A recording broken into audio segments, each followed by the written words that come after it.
안녕하세요. 저는 서울 근교에 사는 30대 후반 여자입니다. 저는 돈 5천만 원으로 유세란 유세는 다 부리는 남편놈과 시모에게 사이다 복수하고 이혼을 해버렸는데요. 서론이 길어봤자 지루하시기만 하실 테니 다 생략하고 바로 시작해 보겠습니다. 재미있게 들어주세요. 남편과 저는 회사 생활을 하며 만난 커플이었어요. 같은 회사는 아니었고 같은 건물 안에서 일을 하고 있었는데 어느 날 남편이 커피를 자꾸 주더라고요. 일주일 동안 맛있게 드시라며 커피만 주던 남편은 일주일이 지나던 날 저에게 연락처를 물어왔고 전 남편이 꽤 마음에 들었던 터라 연락처를 알려주게 되었죠. 그렇게 밖에서 밥도 먹고 차도 마시는 등 데이트를 하다 연인 사이가 되었고 적당하게 연애를 하다 결혼까지 하게 되었습니다. 그저 행복하기만 했던 결혼 생활은 생각보다 짧았고 다른 환경에서 너무나도 다르게 살아왔던 저희는 다툼이 잦아졌어요. 여보, 밥 다 먹고 싱크대에 넣으라고 했잖아. 그냥 이렇게 두고 가면 누가 치워? 밥도 내가 차리고 설거지도 내가 하는데 당신 먹은 빈 그릇도 내가 치워야 해? 내가 당신 하녀야? 어떻게 이런 기본적인 것도 안 해? 진짜 깜빡했어. 치우면 되잖아. 그리고 좋은 말로 그릇 좀 치워. 이 한마디만 하면 안 돼? 입만 열었다 하면 애국가 1절부터 4절까지 할 태세로 잔소리를 해. 당신 때문에 내 귀가 멀게 생겼다고 하도 잔소리를 해대서. 잔소리가 듣기 싫으면 애초에 잔소리 들을 짓을 안 하면 되잖아. 나라고 잔소리하고 싶어서 하는 줄 알아? 듣는 사람보다 하는 사람이 더 피곤하고 괴로운 게 잔소리라고. 뭘 알지도 못하면서. 이것 봐. 또 말 길어지잖아. 오늘은 좀 그만해라. 이러다 진짜 귀에서 피날 지경이야. 나 피곤하다고. 이외에도 수도 없이 많은 부분이 부딪히기 시작했고 그 이유는 대부분 남편의 기본도 되지 않은 부분들이었어요. 양말 뒤집어 벗어놓기는 기본이었고 코앞에 빨래통을 두고도 옷을 벗는 족족 아무렇게나 벗어두기도 했어요. 또 쓰레기통에 음식물을 버리기도 했고 재활용통에 쓰레기를 버리기도 하더군요. 그럴 때마다 제가 무어라 하면 그 모든 말을 잔소리라고 하며 짜증만 내게 일쑤였고 다 알아서 한다며 회피형 대답만 하고선 정작 하지 않을 때가 더 많았죠. 피곤하다는 이유로 청소 한 번, 설거지 한 번을 하지 않는 남편을 보며 이러려고 결혼했나 회의감까지 들기 시작했어요. 가장 어이가 없고 화가 났던 것은 바로 집 유세를 부리는 것이었어요. 하물며 우리가 사는 집은 남편 혼자만의 힘으로 마련한 집도 아닌데 말이죠. 딱 5천만 원 더 낸 것으로 말끝마다 내 집 타령을 해대는 꼴이 참 기가 막히더군요. 역시 내 집이 최고야. 그렇지 않아? 아, 당신은 모르겠구나. 당신 명의로 된 집은 없으니까. 명의는 당신 명의라도 이 집 우리 반반 내서 마련한 거 잊었어? 왜 계속 그런 식으로 말해? 당신이 그러니까 나 기분 나쁘려고 해. 반반은 아니지. 우리 집 돈이 5천만 원 더 들어갔잖아. 조금이라도 더 많이 낸 사람 지분이 더 많은 게 당연한 거 아니야? 그러니 당연히 여긴 내 집이 맞잖아. 명의도 내 명의고 말이야. 그러니까 나한테 잘해. 자꾸 잔소리만 하면 집에서 쫓아내버린다. 잘났다 잘났어. 내가 말을 말지. 당신 편할 대로 생각해. 그렇게 생각해서 당신이 행복하다면 됐다 됐어. 초반엔 좋은 게 좋은 거라 넘겼지만 저런 일이 계속 반복되니 더는 농담으로도 들리지 않고 짜증이 확 나더라고요. 남편이 강조하는 5천만 원도 다 사연이 있었어요. 결혼을 할 당시에 모아둔 돈으로 집을 마련하기엔 턱없이 부족했던 저희는 대출을 내서 집을 마련하기로 했는데 그 사실을 양가 부모님께서 아시곤 도움을 주셨었죠. 친정에서 보태주신 돈 중 5천만 원 가량을 가전 가구를 포함한 결혼식에 필요한 비용으로 쓰게 된 것이었죠. 그래서 엄연히 말하자면 정확히 반반 결혼을 한 것이었어요. 그런 집이었지만 집을 마련할 당시 시모는 공동 명의가 아닌 남편 명의로 하라고 난리를 부려대더라고요.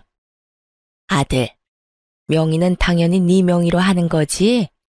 원래 집은 남자 명의로 하는 거야. 요즘 젊은 애들 공동 명의 타령들 해대는데 엄마는 절대 싫다. 네 명의로 해. 알겠지? 알겠어. 알겠다고. 당신도 괜찮지? 어? 괜찮아. 공동 명의보단 당신 명의로 하는 게 세금도 그렇고 여러모로 괜찮을 것 같네. 막무가내로 우겨대는 시모를 보며 황당하기도 했지만 그땐 이혼을 하게 될 거라곤 상상하지도 못했고 좋은 게 좋은 거란 생각을 하고 있던 터라 시모의 말에 따라 남편의 명의로 하게 되었죠. 세금 문제가 있기도 했고요. 대신 남편에게 신혼집은 엄연히 공동 명의이며 만약에 상황이 온다면 정확히 반반 나누기로 한다는 각서를 쓰게 했습니다. 하지만 남편 놈은 그깟 종이 쪼가리가 뭐가 대수냐고 생각하는 것인지 집 유세는 하늘 높은 줄 몰랐고 전 그런 남편을 보며 정이 뚝뚝 떨어지는 것을 느끼고 있었어요. 그것까지만 해도 내 발등 내가 찍었다며 결혼을 후회하고도 남을 텐데 시모까지 제 후회의 보탬이 되어주기 시작하더라고요. 시모는 우리 집을 제 집이라고 생각하는 것인지 틈만 나면 들락날락하며 사람을 괴롭히기 시작했어요. 그날도 시모는 연락 한 통 없이 집으로 들이닥쳤고 당연하다는 듯 저를 부려먹기 시작하더라고요. 어머님, 연락도 없이 무슨 일이세요? 저희가 집에 없으면 어쩌시려고요? 주말인데 너희가 어딜 가겠어? 그리고 우리 아들한텐 연락했는데 못 들었니? 네, 별말 안 했는데 들어오세요. 그런데 정말 무슨 일이세요? 무슨 일 있어요? 내 아들 집 오는데 무슨 이유가 필요하니? 우리 아들은 뭐 하니? 아, 지금 낮잠 자고 있어요. 피곤한가 봐요. 앉아 계세요. 지금 깨워볼게요. 아니다, 아니야. 그냥 둬라. 피곤하면 좀 자야지. 그런데 너희 밥은 먹었니? 나는 오늘 하루 종일 뭘 제대로 못 먹었더니 배고픈데. 아, 시장하세요. 지금 바로 차려드릴게요. 그래, 그러면 간단히 쌈밥 좀 해먹자꾸나. 오리고기도 좀 굽고 양배추도 좀 찍어라. 집에 기본적인 쌈은 있지? 시모는 간단이라는 단어의 뜻을 모르는 것이 분명했어요. 물론 시모에게 차려주는 밥상이니 찌개찜은 다시 끓일 생각이었지만 나머진 냉장고에 있는 반찬을 내놓으려 했거든요. 갑작스럽게 집으로 들이닥친 사람이니 그 정도는 이해하겠지 했는데 시모는 간단히 집에 있지도 않은 재료들을 찾고 있더라고요. 어머님, 오리고기는 없고 삼겹살은 있어요. 쌈도 상추 깻잎은 있는데 양배추는 없고요. 너 회사 생활한다고 살림을 아무렇게나 살고 있는 거 아니니? 어떻게 가정집에 그 기본적인 것도 없니? 언제부터 그런 것들이 가정집에서 기본적으로 갖춰야 할 재료들이 된 것인지 알 수가 없더라고요. 그쯤 되니 시모는 그저 저에게 트집을 잡고 싶어 하는 것이 분명해 보였고 최대한 좋게 대하고 싶었던 제 마음이 깨끗이 사라지며 저 역시 지지 않고 시모 말에 대답했어요. 네, 저희 집엔 그런 찬들이 기본은 아니라서요.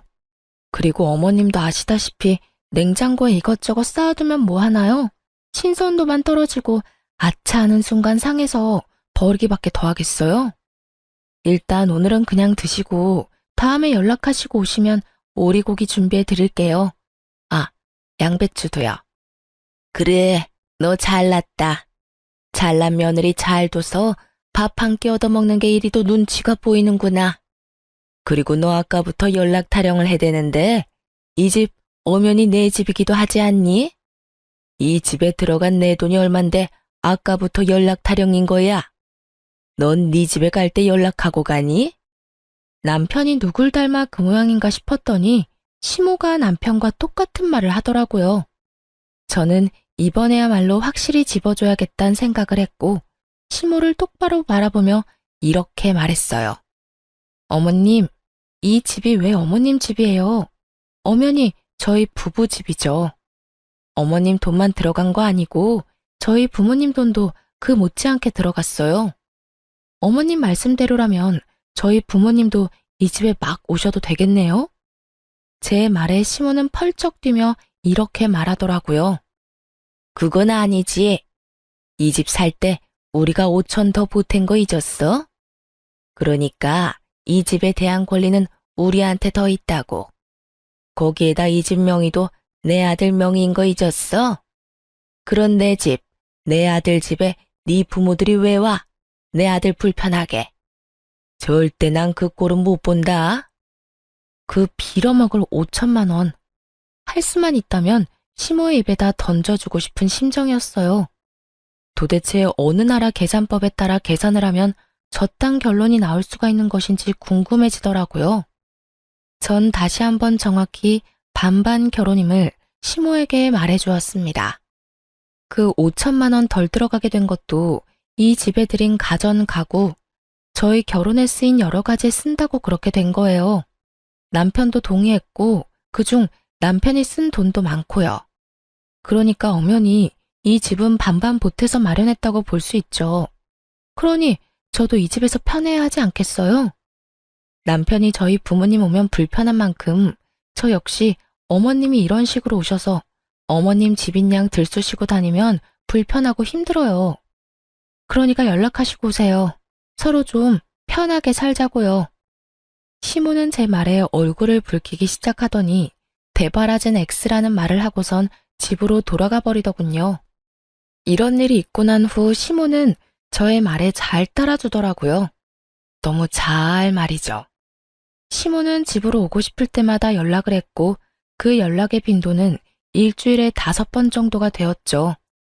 그쯤 되니 매번 거절하는 것도 힘든 상태가 돼버렸고 이리저리 변명을 해도 남편에게 연락을 해서 찾아와 버리더라고요. 그나마 다행이라고 할 수 있는 것은 남편 놈이 평일엔 오지 말라고 해줬다는 것이었어요. 하지만 주말엔 온다는 시모를 막지 않았고 그렇게 부부간의 주말은 없는 것이나 마찬가지였습니다. 시모가 오는 주말은 쉬어도 쉬는 게 아니었어요. 아침 대바람부터 찾아와 저녁 늦게나 돼서 돌아가니 곤욕도 그런 곤욕이 없더라고요. 삼시세끼를 매번 다르게 차려야 하는 것은 물론이고 간식, 과일, 때론 생과일 주스까지 직접 만들어 대령하라고 하니 없는 당직이라도 만들어 회사에 출근하고 싶은 심정이었어요. 그렇게 한 달이 지나가던 어느 날 시모에게 또 전화가 왔고 언제나 그렇듯 또 오겠다고 하더라고요. 결국 전 폭발을 해버렸고 남편에게 화를 내버렸어요. 엄마, 내일 또 온대. 엄마도 많이 적적하신가 보네. 매주 이렇게 우리 집에 오는 거 보니까 말이야. 황당하더라고요. 시모가 혼자 있는 것도 아니고 시부가 버젓이 살아계시는데 적적함이라는 단어가 왜 나오는지 이유를 알 수가 없더라고요. 적적? 지금 적적하다고 했어? 아버님도 계시는데 적적하긴 뭐가 적적하시다는 거야. 아니, 당신 말대로 적적하시다고 해도 이건 아니지. 어떻게 매주마다 결혼한 아들 집에 올 수가 있어? 해도 너무하잖아. 너무하긴 뭐가 너무하냐? 외롭고 심심하면 아들 집 올 수도 있는 거지. 당신이야말로 너무한다 생각 안 해? 다른 사람도 아니고 부모님이 자식 집에 와서 시간 좀 보내겠다는데 이렇게 싫어하는 건 좀 아니지. 부모님이 한평생 우리 곁에 계시는 것도 아닌데 있을 때 잘해드려야 할 거 아니야. 돈 드는 것도 아니고 그저 집에 와서 시간 좀 보내고 싶다는데 그냥 그러려니 하고 넘어가. 그러려니? 당신 같으면 그러려니가 되겠어? 나 지난 한 달 동안 주말에 단 하루도 못 쉬었어. 하루가 뭐야? 깨어있는 시간 내내 제대로 쉬지도 못했다고. 당신만 회사 다니니? 나도 회사 다녀. 나도 일하는 사람이라고. 나도 주말에 쉬어야 하는데 어머님 때문에 제대로 쉬지를 못하고 있다고. 그런데 그러려니? 말이면 다인 줄 알아? 좀. 적당히 좀 해, 적당히. 무슨 여자가 입만 뗐다 하면 말이 길어져? 적당히 할 줄을 몰라? 내가 일해서 엄마 온다고 할 때마다 그냥 오라고 하는 거야. 엄마라도 와야 당신이 조용하니까. 그제야 남편놈이 죽어라 시모를 집에 오게 한 이유를 알겠더라고요. 아니, 잔소리를 하고 싶어서 하는 사람이 세상 천지 어디에 있나요? 다들 알다시피 잔소리를 듣는 사람도 피곤하겠지만 잔소리를 하는 사람도 그 못지않게 피곤하고 감정이 상하는데 남편은 전혀 그런 생각은 하지도 않고 그저 제 잘못으로 몰아가고 있더라고요. 뭐? 당신 지금 그걸 말이라고 해? 내가 틀린 말 했어. 당신 잔소리 심하게 하잖아. 그러니까 우리 엄마 오는 게 싫으면 잔소리 좀 하지 마. 그러면 우리 엄마 보고 오지 말라고 할 테니까. 남편은 도리어 저에게 화를 내며 저만 이상한 사람으로 몰아갔고 저는 이런 순간마다 이혼이라는 단어가 절로 떠오르게 되었어요. 하지만 그때마다 이런 걸로 이혼까지 해야 하나 하는 생각이 들기도 했고 바보 같은 미련 때문에 이혼을 쉽사리 결정할 수도 없었어요. 그렇게 피곤한 일상을 보내던 어느 날 친정 부모님께서 연락이 왔더라고요. 딸, 어디야? 집이야? 엄마, 나 집인데 왜? 오려고? 아빠랑 볼일 보러 나왔는데 마침 근처라서 잠시 들려도 될까 해서 전화했지. 너희한테 줄 것도 있고 해서 말이야. 혹시 피곤하니? 아니, 피곤하기는. 얼른 와요. 기다리고 있을게. 집으로 오신 부모님은 양손 가득 먹거리와 함께 영양제 등 몸에 좋은 것들을 사가지고 오셨고 전 이런 부모님을 그냥 보내기가 싫어 식사를 하고 가시라고 했어요. 부모님도 저희 집에 처음 오셨던 터라 구경도 할 겸 시간을 보내다 가겠다 하시더라고요. 저는 부모님과 대화를 나누는 와중에도 온 신경이 안방에 가 있었어요. 왜냐하면 부모님이 오셨단 걸 뻔히 아는 남편놈이 인사는커녕 안방에서 나오지도 않고 있었기 때문이었죠. 도대체 이게 무슨 경우인가 싶더라고요. 이건 정말 선을 넘는 행동이잖아요. 그래서 전 부모님의 눈치를 살피다 안방으로 들어가게 되었고 방에서 침대에 누워 휴대전화를 보며 낄낄거리는 남편을 보는 순간 화가 머리끝까지 치솟았어요. 당신 지금 뭐해? 우리 아빠 엄마 오는 소리 못 들었어? 들었어. 태연해도 너무 태연한 목소리였어요. 남편은 굳이 길게 말하지 않았지만 그래서 어쩌라고 라는 뒷말이 들리는 듯 하더군요. 전 밖으로 목소리가 새어나가지 않도록 조용히 남편에게 말했어요. 들었으면 나와서 인사는 해야 할 거 아니야.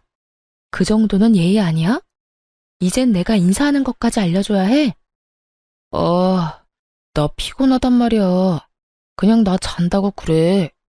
깊게 잠들어서 못 깨운다고 하면 되잖아. 정 안 되겠으면 그냥 나 없다고 그래. 내가 아예 안 나갈 테니까. 당신 지금 그걸 말이라고 해? 아무리 피곤해도 우리 아빠 엄마가 왔는데 인사도 안 할 수가 있어. 불편한 걸 어떻게 해? 나 불편한 거 싫단 말이야. 주말엔 마음 편히 쉬어야 평일에 또 열심히 일할 거 아니야. 근데 오셨으면 주실 것만 주시고 가면 되지. 식사는 또 왜 하고 가신다는 거야? 아니, 애초에 주말에 찾아오신 거부터 좀 아니지. 너 진짜 말 다 했어? 네 엄마가 주말마다 찾아와서 삼시세끼 다 먹고 가는 건 되고 우리 부모님은 아예 와서도 안 된다는 이 말이니? 딸이랑 아들이랑 같아? 딸은 시집가서 출가 외인 아니냐. 여전히 침대와 한몸이 되어 입만 살아 움직이는 남편을 보는데 머리털을 다 뽑아주고 싶었어요. 이기적인 논리로 개소리를 하는 남편에게 하고 싶은 말은 많았지만 이야기가 더 길어지면 밖에 계신 부모님이 눈치를 채실 것 같더라고요. 그래서 전 남편을 두고 방에서 나왔고 부모님께는 남편이 피곤하다며 대충 얼버무렸습니다. 아, 남편이 많이 피곤한가 봐. 요즘 회사 일이 바빠서 오늘 아침까지 집에서 일하다가 좀 전에 잠들었거든. 그래서 그런지 깨워도 못 일어나네. 그냥 자게 두고 우리끼리 맛있는 거 먹자. 나중에 일어나면 전화하라고 할게. 아유, 전화도 됐어. 피곤하면 자야지. 밥이야 맨날 먹는 건데 뭘. 그냥 자게 두고 나중에 일어나고 큰 소리 내지 마. 엄마의 말을 듣는데 부모님께 더욱 죄송해지더라고요. 이때껏 제가 너무 바보처럼 참고 살아 남편이 우리 부모님까지 무시하나 하는 생각이 들기도 했고요. 그렇게 시작된 식사 자리, 마냥 좋을 순 없는 상황이었죠. 저는 저대로 웃고는 있는데 웃는 것이 아니었고 부모님은 부모님대로 눈치를 살피시느라 밥을 씹지도 않고 삼키고 계셨고요. 그렇게 눈코 뜰 새 없이 식사를 마친 부모님은 서둘러 돌아가 버리시고 저는 그간 참아왔던 분노가 터져버렸어요. 당신 진짜 해도 해도 너무한다. 우리 부모님을 무시해도 정도가 있지. 어떻게 진짜 안 나와볼 수가 있어? 당신 이거밖에 안 되는 인간이었어? 내가 뭘 어쨌다고 그래. 내가 피곤하다고 안 나간다고 했잖아. 장인어른 장모님이 뭐라고 하신 것도 아니고 식사 잘하시고 가셨으면 된 거 아니야? 당신이 보기엔 잘 드시고 가신 것 같아? 국 반찬은 그대로 있고 밥만 드시더라. 그 밥도 제대로 씹지도 않고 삼키시고. 딸 집에 처음 왔는데 우리 아빠 엄마가 이딴 취급이나 받고 가셔야 했어? 어쨌든 밥은 다 드셨네. 아예 쫄쫄 굶고 간 것도 아니잖아. 아 진짜 사람 피곤하게 좀 만들지 마. 뭘 잘한 게 있다고 화를 내는 남편 놈을 보며 저 역시 참지 않고 쏘아붙였어요. 내가 어머님 왔을 때 어떻게 했는지 기억 안 나? 나도 피곤하고 힘든데도 삼시세끼 다 해드리고 간식에 과일까지 다 대접해드렸어. 내가 한 만큼 해달라는 것도 아니었잖아. 그냥 나와서 인사하고 밥 한 끼 같이 먹자는 건데 그것도 힘들어? 힘들어. 솔직히 말해서 나 당신 부모님들이랑 마주보고 밥 먹는 거 불편하고 힘들어서 너무 싫다고. 그리고 내가 우리 엄마 왔을 때 그렇게 해달라고 했냐? 당신이 착한 며느리병 걸려서 알아서 다 한 거 아니야? 혼자 미움받기 싫어서 다 해놓고선 이제 와서 왜 나한테 이래? 그렇게 싫었으면 당신도 나처럼 아예 방에서 안 나오면 되는 거잖아. 사랑하는 남자의 부모님이기에 잘 대접하고 싶었던 저의 마음을 착한 며느리병이라고 하더군요. 그런 남편의 비수꽂는 말을 듣는데 제 마음속 무언가가 와장창 깨지는 느낌이 들었어요. 착한 며느리병? 당신 정말 그렇게 생각하고 있었어? 와, 진짜 내가 기가 차서 말이 안 나온다. 난 있잖아. 착한 며느리병도 아니고 칭찬받고자 한 일도 아니었어. 난 그저 내가 사랑하는 남편의 부모님이니까 내가 힘들고 지쳐도 할 수 있는 것까진 최선을 다해 대접해드리고 싶어서 그랬던 거라고. 그러니까 누가 그렇게 하라고 했어? 앞으로 하지 말라고. 그렇게 힘들고 지치는데 왜 해? 당신 바보야? 바보? 그래, 당신 말이 다 맞네. 내가 바보였네. 알겠어. 그러면 앞으로 나도 당신처럼 어머님이 오든 말든 안방에서 안 나와도 상관없다 이거지? 알겠어. 당신 후회하지 마. 후회는 무슨? 당신이 어떻게 하든 후회 안 할 테니까 앞으로 당신도 내가 어떻게 하든 상관하지 마. 결국 남편은 잠자고 있던 제 코털을 건드렸고 정 결혼하고 처음으로 시모의 방문을 기다리게 되었습니다. 며칠 뒤 기다리고 기다리던 시모에게서 집으로 온다는 연락이 왔고 전 안방 열쇠와 먹거리를 챙겨 안방에 들어가 문을 잠가버렸어요. 네, 저는 남편이 권한 대로 그리고 남편이 제 부모님께 한 그대로 하기로 한 것이었죠. 여보, 엄마 왔어. 나와. 여보, 엄마 왔다니까. 뭐 하는 거야 도대체? 문이 왜 잠겨 있지? 여보, 여보, 여보! 남편은 밖에서 문을 두드리며 소리를 질러댔고 전 휴대전화로 보고 있던 동영상 소리를 최대치로 올려버렸어요. 이게 무슨 소리야? 쟤 지금 방에서 TV 보고 있니? 이게 감히 시어머니가 왔는데 이게 무슨 짓이야? 어디 버르장머리 없게 인사는커녕 얼굴도 안 내밀어. 저게 나를 무시해도 유분수지. 이게 뭐 하는 짓이야? 시모는 노발대발하며 갖은 험한 말들을 쏟아내고 있었고 남편 역시 자기가 한 짓은 기억나지도 않는 것인지 지치지도 않고 문을 두드리더군요. 그렇게 1시간쯤 지났을까요? 시모가 이를 바득바득 깔며 이렇게 말했어요. 내가 가만히 있을 줄 알아? 두고 봐 너. 시모가 돌아가는 소리가 들리고 문을 열고 거실로 나갔더니 남편놈이 씩씩거리며 저를 쏘아보더라고요. 당신 미쳤어? 이게 뭐 한 짓이야? 뭐 하는 짓이긴 다 당신한테 배우고 당신이 시킨 대로 하는 짓이지. 뭐? 당신이 그랬잖아. 다음에 어머님 오시면 나한테도 안방에서 나오지 말라며. 당신 시킨 대로 한 것뿐인데 왜 화를 내?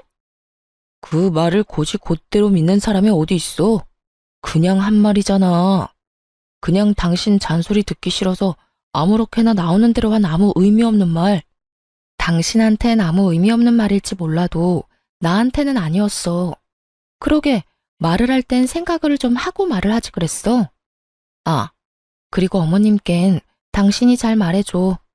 나 회사 일로 너무 피곤해서 휴대전화로 TV 보다가 깊게 잠들어서 몰랐다고 말이야. 아니다. 그렇게 문을 두드리고 고함을 질러대는데 너무 말이 안 되나? 그냥 문 따고 들어가니까 기절해 있었다고 그래. 그래서 병원 다녀왔다고 하면 되겠네.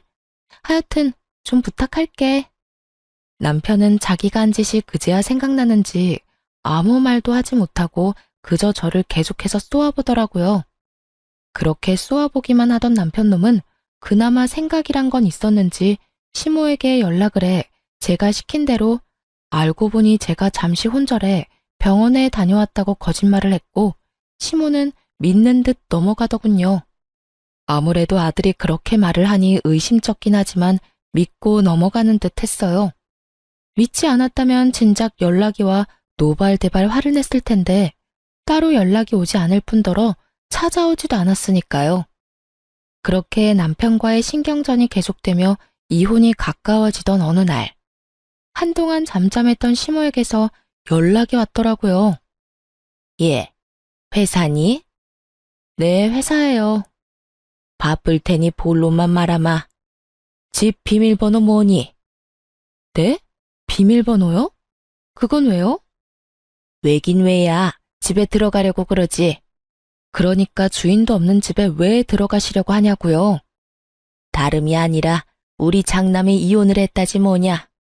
아직 네 시아버지는 몰라서 잠시 거기서 지내야 하겠다. 산 넘어 산인 상황이었어요.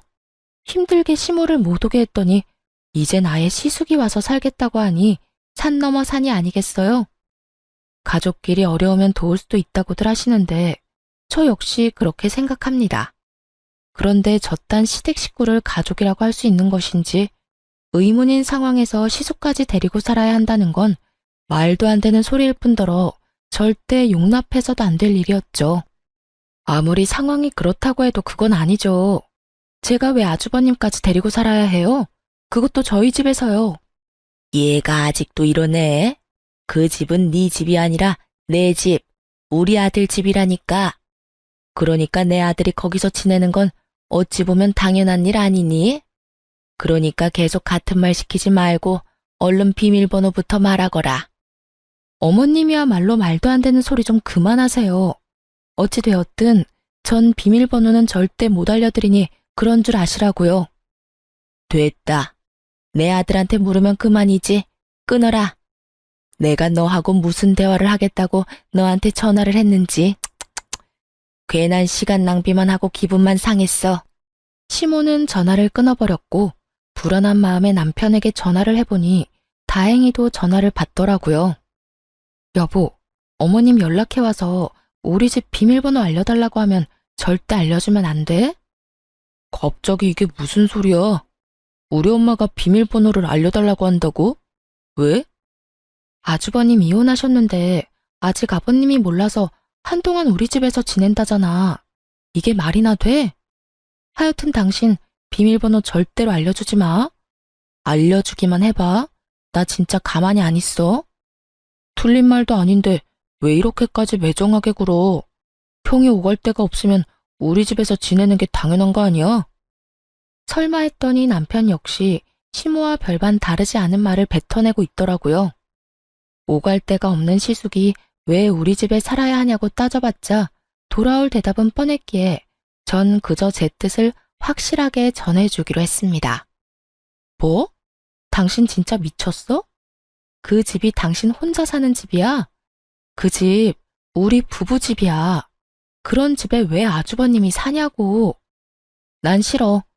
나 진짜 싫다고 했어. 가르쳐주면 나 진짜 가만히 안 있을 거야. 이거 엄포 아니고 진짜 진심으로 하는 말이야.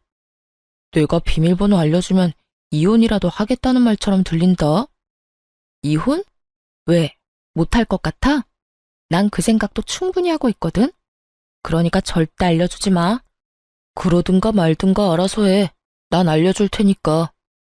여기까지만 해도 충분히 화가 나는데 바로 이어지는 남편의 말은 정말 가관이었어요. 이혼? 웃기고 있네. 네가 얼마나 계산적인 여잔데 집을 포기하면서까지 이혼하겠어?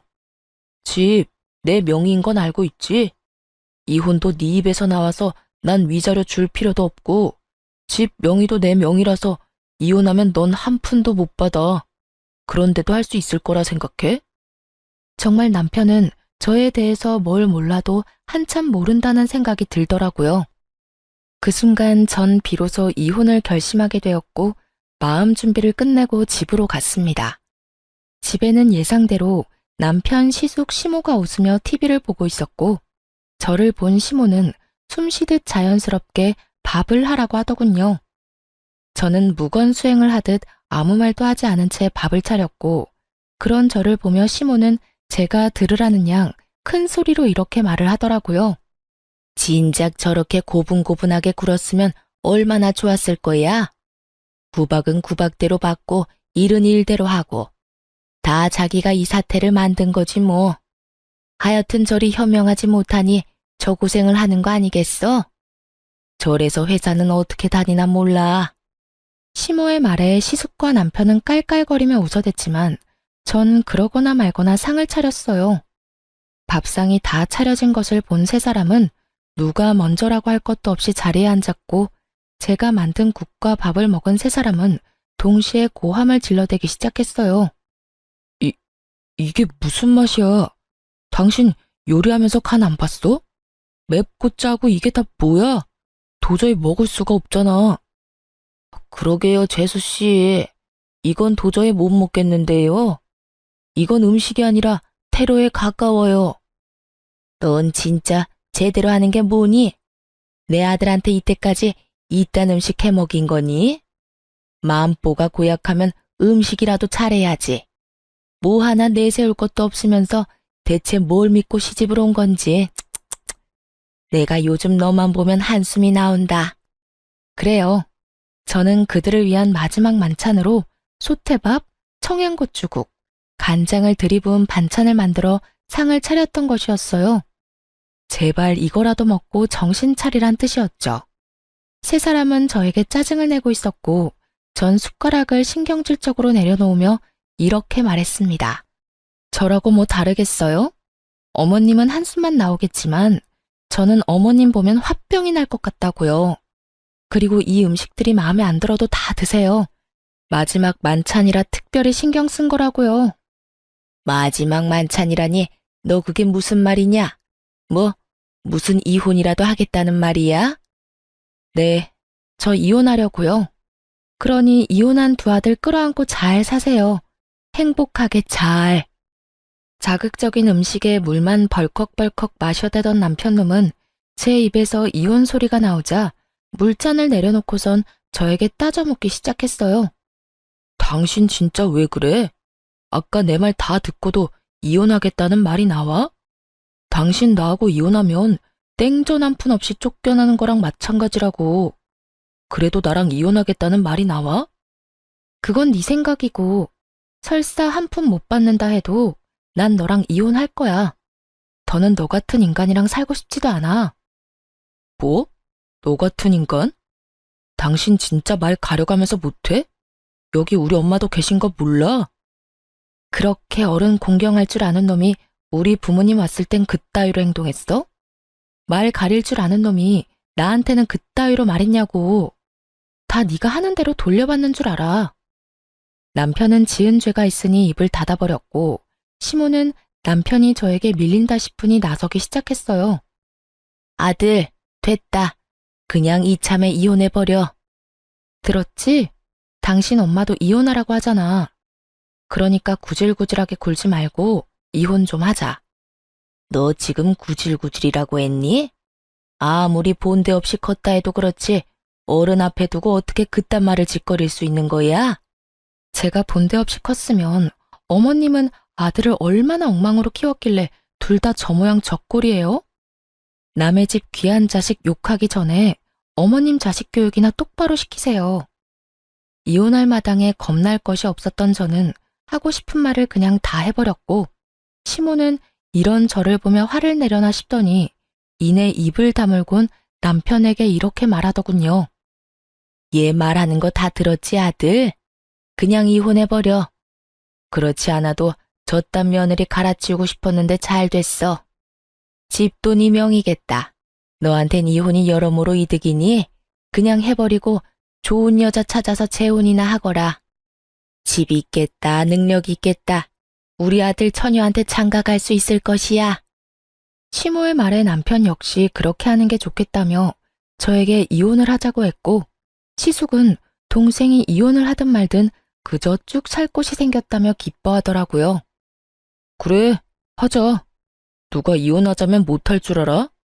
나도 당신 같은 여자한테 미련 없다 이거야.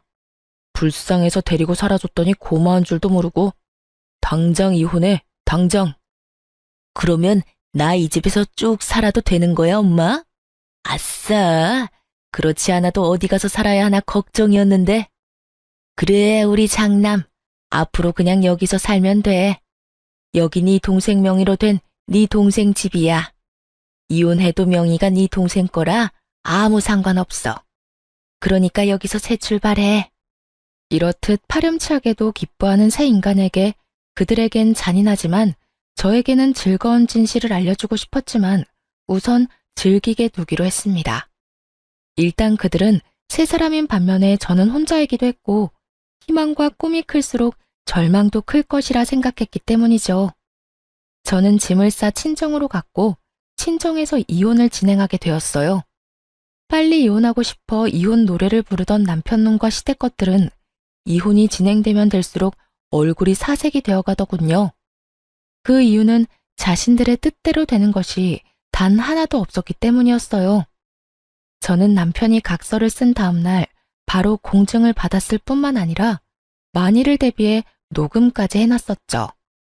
온전히 자신의 것이라고 믿어 의심치 않았던 남편 명의의 아파트는 각서 내용대로 정확히 반반으로 나누게 되었어요. 거기에다 시모가 저를 부려먹은 대화 역시 통화 녹음과 문자로 보관 중인 상태였죠. 그렇게 남편과 시모는 저에게 위자료까지 주게 되었습니다. 이혼이 마무리되던 날 전 남편 놈은 눈물까지 고인 눈으로 저를 노려보더라고요. 그러다 울겠다. 지금 안 울게 생겼어. 아파트에 위자료까지. 생각지도 못한 돈이 너한테 다 들어가게 생겼는데. 생각지도 못했다는 사실이 난 놀랍다 놀라워. 내가 보탠 돈이 있는데 그깟 명의 하나 때문에 다 네 몫이 될 거라 생각했어? 착각도 그 정도면 병이고 욕심이 과하면 탈이 나는 법이야. 그러니까 앞으론 그딴 심보 버리고 착하게 좀 살아라. 전 남편은 끝까지 저를 노려봤고 전 콧노래를 부르며 이혼을 할 수 있었습니다. 저의 복수는 이것이 끝이 아니었어요. 오히려 이제부터가 시작이었죠. 전 이혼을 진행하며 전 시부에게 전화를 걸어 전 시숙을 이혼 사실과 함께 전 남편과 이혼하게 된다는 사실 역시 알리며 이혼 사유에 대해 낱낱이 밝혀버렸어요. 시부는 머리 끝까지 화가 나 집을 살 때 보태주셨던 모든 돈과 지원을 끊어버림과 동시에 세 사람을 집에서 쫓아내버리고 전 시모와 이혼을 진행 중이라고 하더군요. 평소에도 전 시부는 전 시모가 아들들 사람에 지나치게 개입하며 며느리들을 괴롭히는 모습을 보며 하지 말라고 여러 번 경고했는데 전 시모는 그 말을 전혀 듣지 않았던 것이죠. 알고 보니 전 시숙 역시 전 시모의 개입 때문에 이혼을 하게 되었고 저 역시 비슷한 이유로 이혼을 하게 되었으니 더는 그런 전 시모와 함께 살고 싶지도 살 이유도 없다고 하시더라고요. 전 시모가 이혼할 처지에 놓이자 전 남편이 급했는지 전화가 다 왔더라고요. 야, 너 진짜 미쳤어. 우리가 이혼했으면 끝난 거지. 왜 우리 아버지한테까지 전화해서 이 사달을 만들어? 지금 너 때문에 우리 엄마까지 이혼하게 생겼다고. 어떻게 책임질 거야? 그렇지 않아도 아버님께서 그러시더라. 집에서도 쫓겨났다며? 어떡하니? 셋 다 돈도 없을 텐데 집에서도 쫓겨났으니 이제 오갈 데 없는 거지꼴이겠네. 너 지금 말 다 했어? 왜? 내가 틀린 말 했어? 맞잖아. 오갈 데도 없는데 돈도 없으면 그게 거지지. 거지가 뭐 별건가? 나한테 이럴 시간에 저렴한 월세방이라도 찾아봐. 나이 지긋한 네 엄마하고 이혼한 네 형이랑 언제까지 밖에서 살 수는 없을 거 아니야. 이게 다 누구 때문인데 네가 감히 그딴 말을 해. 네가 우리 아버지한테 다 이르지만 않았어도 우리 신세가 이렇게까지 처량해질 일도 없었거든. 야, 입은 삐뚤어졌어도 말은 좀 바로 하자.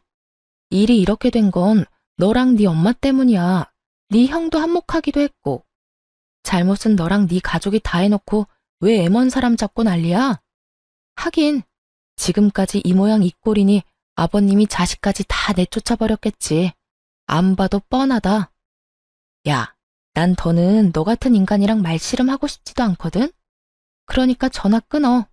차단할 거니까 다신 연락도 하지 말고. 오고 가다 마주쳐도 아는 척도 하지 말자 제발. 저는 전화를 끊고 차단을 해버렸습니다. 그 후 전 남편과 전 시모, 전 시숙은 단칸방을 얻어 들어갔다고 하더라고요. 이혼한 전 시모와 이혼한 아들 둘이 한 집에서 오손도손 잘 살아가는 꼴이 참 볼만하다 싶었네요. 이혼을 하고 난 후 친한 회사 동료들은 저에게 이혼 사유를 물어왔고 전 숨기지 않고 모든 사실을 말해주었어요. 제가 잘못한 것도 아니었기에 굳이 숨기고 싶지도 않더라고요. 소문은 빠르게 퍼져나갔고 결국 사람들의 손가락질을 버티지 못한 전 남편은 사표를 쓰고 회사를 그만두게 되었다는 이야기가 들려왔어요. 이젠 회사까지 그만두면 다신 볼 일이 없을 거라 생각했는데 회사를 그만두는 날 전 남편이 저를 찾아왔더라고요. 야, 너 진짜 이렇게까지 해야 했어? 내가 뭘? 네가 소문냈잖아. 우리가 왜 이혼하게 됐는지. 아름다운 이별 몰라? 끝까지 이렇게 더럽고 치사하게 굴어야겠어? 아름다운 이별 같은 소리 한다. 너는 아름다운 이별이 하고 싶어서 아파트 혼자 다 가지려고 했어? 그것도 너 혼자 산 집도 아니고 반반 보태서 마련한 집을? 양심이 없어도 적당히 없어야지. 다 네가 지은 죄값, 네가 다 받는 거라고 생각해. 그리고 소문 중에 틀린 말도 없었잖아. 안 그래? 틀린 말은 없었어도 그렇게까지 다 말할 필요는 없었잖아. 그냥 성격 차이라고 해줄 순 없었어? 그래도 우리가 살았던 정이 있는 건데 이렇게까지 나를 끝까지 몰고 가야만 했었냐고. 난 그저 묻길래 있는 사실 그대로 말해준 것뿐이야. 그리고 소문이야 어떻듯 당신 당당했잖아. 당신은 이혼하는 그 순간까지 나한테 잘못한 거 없다고 했던 사람이야. 그런 사람이 이제 와서 사람들이 욕하고 손가락질하니까 부끄럽긴 한가 보다. 잘못된 행동이란 걸 느끼기는 하는가 봐. 아니거든. 난 여전히 내가 잘못했다고 안 생각하거든. 그래? 그렇게 생각해서 당신 마음이 편하다면 그렇게 생각해. 이젠 난 당신이 어떻게 생각하든 아무 상관도 없는 사람이니까. 그러면 난 바빠서 이만 가볼게. 이젠 다신 마주치지 말자. 돌아서는 제 뒤로 남편의 험한 말들이 들려왔고 전 머리 위로 가운데 손가락을 보여주며 대답을 대신했습니다. 그 한 방에 제 모든 울분이 날아가는 기분이 들더군요. 그 후 전 남편을 포함해 전 시댁 식구들의 소식은 들을 수 없었으나 어떻게 지낼지는 뻔했기에 굳이 알고 싶지도 않았어요. 그렇게 전 다시 화려한 싱글이 되었고 시간은 빠르게 흘러 이혼을 한 지 3년이 되었네요. 전 여전히 회사 생활을 하며 잘 지내고 있습니다. 요즘엔 여러 모임에 참석해 사람들과 즐거운 시간을 보내며 이혼의 아픔을 점점 잊어가고 있는 중입니다. 남편에 대한 미련은 없다고 하나 이혼을 마음먹게 되었던 과정부터 이혼을 하게 되는 과정까지 너무 힘든 일의 연속이었기에 처음엔 참 많이 힘이 들더라고요. 멍청하게도 그 모든 게 제 탓인 것만 같은 순간들이 있기도 했고 후회스러운 날들이 있기도 했어요. 그야말로 기분이 롤러코스터를 타는 날들이었어요. 하지만 그런 날들은 길지 않았고 전 이제 그런 못난 생각들을 더는 하지 않습니다. 저의 잘못이 전혀 없었다고는 생각하지 않지만 언제나 원인은 전 남편이었고 나름대로 문제를 해결하기 위해 노력해왔다고 생각하니까요. 그래서 이젠 후회도 하지 않고 모든 걸 훌훌 털어내고 제 삶을 위해 살아가고 있어요. 요즘처럼 제 삶에 만족하며 지냈던 적이 없었던 것 같아요. 매 순간 매 시간이 소중하게 느껴지기도 하고 가끔씩 찾아오는 정막을 오롯이 즐기며 지내기도 하고요. 요즘엔 이혼이 내가 한 결정 중에 가장 잘한 결정이라고 느낄 만큼 행복하게 잘 살고 있어요. 혹시 사연을 듣고 계신 분들 중에 저처럼 남편과 시댁 때문에 이혼을 고민하고 있는 분이 계시다면 이런 말을 해드리고 싶어요. 이혼 쉬운 결정이 아닌 것은 분명합니다. 저 역시도 그런 말도 안 되는 상황에서도 꽤 긴 시간 이혼에 대해 고민했고 쉽사리 결정하지 못했던 것이 사실이니까요. 그런데 돌이켜보니 그 모든 순간들이 결코 저를 위한 시간들이 아니었더라고요. 그 시간들은 제 영혼을 갉아먹는 시간들이었고 그 모든 순간이 그저 괴롭기만 한 지금은 떠올리기도 싫은 나쁜 기억일 뿐이었어요. 그러니 여러분, 자신을 괴롭히지 말고 현명한 선택, 옳은 선택할 수 있길 제가 응원하겠습니다. 여러분도 제 행복을 위해 응원해 주실 거죠? 저는 이만 물러가 보겠습니다. 긴 시간 들어주셔서 감사합니다.